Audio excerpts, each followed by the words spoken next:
માંગરોળ તાલુકાના જંખવાવ ગામે જિલ્લા બજરંગ દળના સહસંયોજક પર હુમલો કરનારા 7 વિરુદ્ધ પોલીસ ફરિયાદ નોંધાઈ છે. સુરત જિલ્લા બજરંગ દળના સહસંયોજક જયકુમાર પટેલ રાજપીપળા ખાતે બજરંગ દળના કાર્યકર્તાઓને મળવા ગયા હતા અને ત્યાંથી તેઓ પરત આવી રહ્યા હતા ત્યારે જંખવાવ ખાતે તેમના ઉપર કેટલાક ઇસમો દ્વારા હુમલો કરવામાં આવ્યો હતો, જેને લઈ તેઓ દ્વારા આજે જંખવાવ પોલીસ મથકમાં 7 ઇસમો વિરુદ્ધ ફરિયાદ નોંધાવવામાં આવી છે. માંગરોળ તાલુકાના જંખવાવ ખાતે તારીખ 10મીના રોજ સાંજે આ ઘટના બની હતી અને ત્યારબાદ તેઓ દ્વારા ફરિયાદ નોંધાવવામાં આવી છે.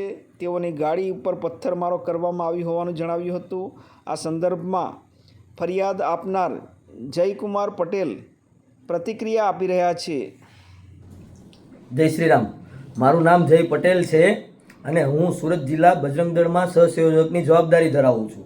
અને ગઈકાલે જ્યારે હું રાજપીપળાથી મારું પર્સનલ કામ પતાવી રિટર્ન પરત જંખવાવ ખાતે આવ્યો હતો અને જંખવાવ 10 મિનિટનો હોલ્ડ કર્યો હતો અમારા કાર્યકર્તાઓની દુકાન પર, ત્યારે એ 10 મિનિટ દરમિયાન એ તાલિબાની માનસિકતા ધરાવતા લોકો દ્વારા મારા પર હુમલો કરવાની કોશિશ કરવામાં આવી અને મને લાગ્યું કે હવે અહીંયા માહોલ ખરાબ થશે, એટલે હું ત્યાંથી નાસી છૂટ્યો તો મારી પાછળ 30થી 35 લોકો દ્વારા બાઇક પર પીછો કરી મારી ગાડી પર હુમલો કરવાની કોશિશ કરવામાં આવી, મારી ગાડી પર પથ્થરમારો કરવાની કોશિશ કરવામાં આવી અને મને જાનથી મારી નાખવાની કોશિશ કરવામાં આવી. પણ હું મારી સૂઝબૂઝના કારણે હું બચી ગયો છું.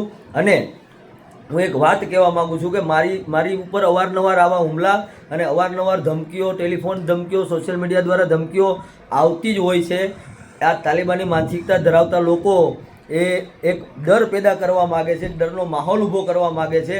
પણ એક વાત હું જણાવવા માગું છું કે ગૌ માતાની રક્ષાના કાર્યો અને ગૌ સેવાના કાર્યો અને સનાતન ધર્મ જાગૃતિના કાર્યો હું કરું છું અને કરતો જ રહીશ. આવા કોઈના ડરથી હું ડરવાનો નથી. રામ રામ.